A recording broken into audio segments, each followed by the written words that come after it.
Hello and welcome to Creator Insider, your #1 source for information about YouTube. Why? Because we work at YouTube. We are the actual insiders. I work on the engineering side, actually shipping products. What's up everyone? My name is Barbara. And my name is Connor. I work on the ads policy team, also known as the people who write the monetization guidelines, which determines whether something has a green icon or a yellow icon. We are back with yet another monetization video. We've been receiving direct feedback from creators around 3 really complex areas with respect to monetization and our policies. And so much like the profanity video that we uploaded, we want to dive into those topics and break it all down. Okay, Connor, first things first, can you talk about where we've been getting all of this feedback from? Sure. So we've been running a self-certification program, which involves a small group of creators right now answering questions about the content that they've been uploading. So Barbara, if you have a video and you've uploaded it, you would be asked to answer a couple of questions about the video itself. And through the answers the creators have been providing, we're able to see how well or how not so good their understanding of our monetization guidelines is. So if we consider profanity, for example, we'd ask somebody uploading a video if it has a lot of profanity in it, or a little bit, or none at all. And through those answers, the creator would get a green icon or a yellow icon. And what we've been really benefiting from is the answers. So if creators are getting the answers right most of the time, we know we've been doing really well explaining the guidelines. And if they haven't, we know we have some work to do, which is why we want to do more of these videos. Today we'll be talking about controversial issues and sensitive events.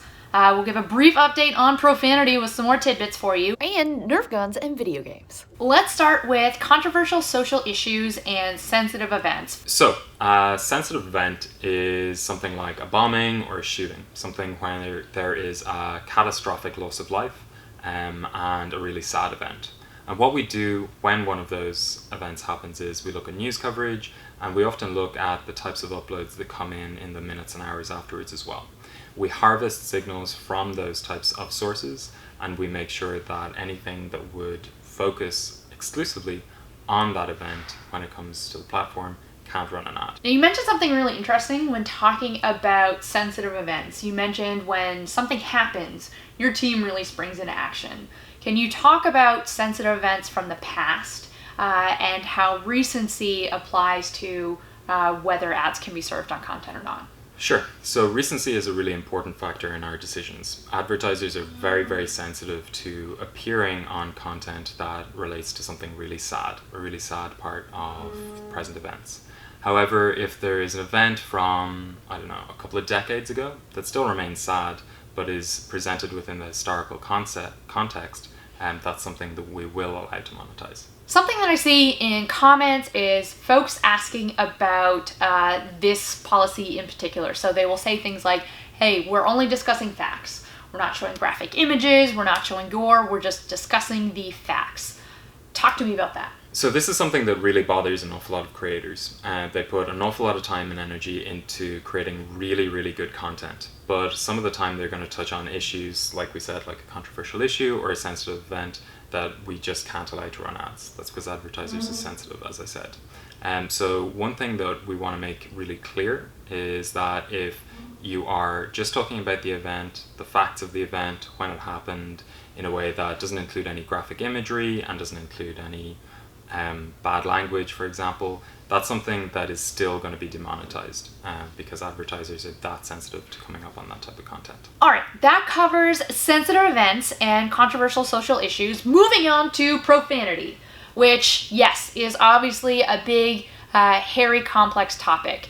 So much so that I filmed an entire video just about profanity and your monetization state. We will link to it up above in the eye icon and down below. Please go check out that video. Now, what I want to ask you is, we received one question quite frequently within the comments, and our creators wanted to know, why does the beginning of the video matter so much when it comes to deciding whether a video can be monetized or not? Sure. Well, I guess that comes down to the tone of your video and how we interpret tone. If you open your video where the first 30 seconds, 60 seconds are full of profanity, that really sets the tone for the upload that you've provided to the platform. And from our side, we have to judge whether it's suitable for an ad. So if a video opens with you dropping a load of F-bombs, we sit back and we go, okay, we kind of know the tone of this video and where you're coming from the get-go. So we're going to rate it accordingly. So that's why if you have a ton of profanity in the start of the video, you're more likely to get the yellow icon. And now, two random topics that you have been asking about, so I couldn't let Connor go without getting you some answers. Nerf Guns. I think you heard a lot of feedback around Nerf Guns, didn't you? Yeah, so the beta that we referred to at the start of the video is something that has been really useful here. So we heard an awful lot of creators saying, hey, you're demonetizing my video, you think this is a real gun? We had a look through some of the uploads, we fixed it, and we're clarifying it here as well. So if you have a fantastic video featuring somebody like Barbara and myself facing off in a Nerf gun challenge, that can see a green icon. Okay, we're gonna get into another category that I am personally very passionate about. Video games. First-person shooters, games that focus on shooting things. That is where we allow the content to monetize. So regardless of whether it's a live stream or a VOD, if you have a gun in the video, that is not going to be cause for concern. You are not going to get demonetized for that. What you really have to consider in video games is the level of violence that is included in the game. If it is just bang bang, my enemy's dead, that is great. We're very supportive of you. We hope you win. But if it's just a kill compilation with 10 or 15 kills all in the one go, there's an excessive amount of gore, a load of violence, that is less likely to be monetized. Okay, so it's much more when it gets into the gore, violence, repeated compilation type that advertisers would feel less comfortable. Absolutely, yeah. And when you think about somebody trying to sell a breakfast cereal, do they really want their ad coming up on an awful lot of kill compilations? Probably not. Hoping you can clarify one question that I still get a lot of the questions about. Yeah. When we're doing these categorizations, is it all by individual game titles? No, we're not biased against any particular game. We know that some games have an awful lot of gore and violence within them, and that's up to the uploader whether they seek to monetize those. And as I said, if it has an excessive amount of gore in it, it's less likely to be monetized. But when it comes to any game in particular, we're not particular ourselves. No, it's just the footage, the video footage itself. Thank you so much for helping to further demystify our more complex ads policies. And what we would like to say to all of you is there are potential future videos around myth busting our ads policies. So please drop your questions as specific as you want to get. Drop them down below and you will most likely see Connor in an upcoming video.